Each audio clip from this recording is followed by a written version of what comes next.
अस्सलाम वालेकुम नाजरीन, आप देख रहे हैं न्यू बीबीसी न्यूज HD और मैं हूं आपकी मेजबान सना चौधरी। शामिल करते हैं आज की अहम खबरें।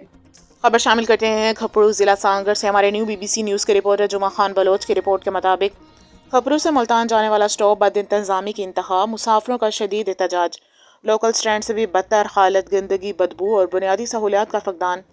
खपरू से मुल्तान जाने वाली मुसाफिर गाड़ियों का स्टॉप इस वक्त इंतहाई नागुफ्ता बहालत का शिकार है।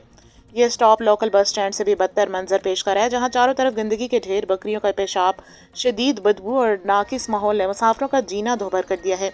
बैठने तक का मुनासिब इंतजाम मौजूद नहीं। मुसाफिरों के बैठने के लिए ना कोई बेंच है और ना ही सायादार जगह।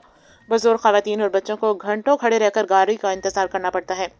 गाड़ी का मुकर्ररा वक्त महज दिखावा है। स्टॉप पर लगे टाइम टेबल के मुताबिक जिस गाड़ी का वक्त दोपहर 3 बजे दर्ज है, अगर वह शाम 5 बजे भी पहुंच जाए तो मुसाफिर इसे गनीमत समझते हैं। वक्त की पाबंदी का कोई तस्वुर मौजूद नहीं, जिससे मुसाफिरों को शदीद ज़हनी अजियत का सामना है। सूरत हाल इस वक्त मज़ीद तशवीशनाक हो जाती है जब मुसाफिरों ने बाज़ ड्राइवरों पर मोबाइल फ़ोन छीनने और मुसाफिरों को धमकियां देने जैसे संगीन इल्ज़ामात आयद किए हैं। शहरियों को कहना है कि शिकायत करने पर उल्टा बदतमीज़ी और धौंस का सामना करना पड़ता है, जो मुतल्लिका इदारों की खामोशी पर सवाल या निशान है। शहरियों, समाजी हलकों और रोज़ाना सफ़र करने वाले मुसाफिरों ने इस सूरत हाल पर शदीद गम और गुस्से का इजहार किया है। अवाम का कहना है कि ये स्टॉप इंसानों के लिए नहीं बल्कि जानवरों के लिए छोड़ दिया गया। महसूस ऐसा ही होता है।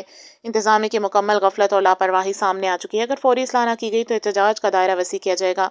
अवामी हलकों ने डिप्टी कमिश्नर सांगर, ट्रांसपोर्ट अथॉरिटी और ज़िले इंतजामिया से मुतालबा किया कि फौरी तौर पर स्टॉप की सफाई, बैठने का इंतजाम, वक्त की पाबंदी और ड्राइवरों के खिलाफ कार्रवाई को यकीनी बनाया जाए, ताकि मुसाफिरों को बाइज्जत और महफूज सफ़र की सहूलत मैसर आ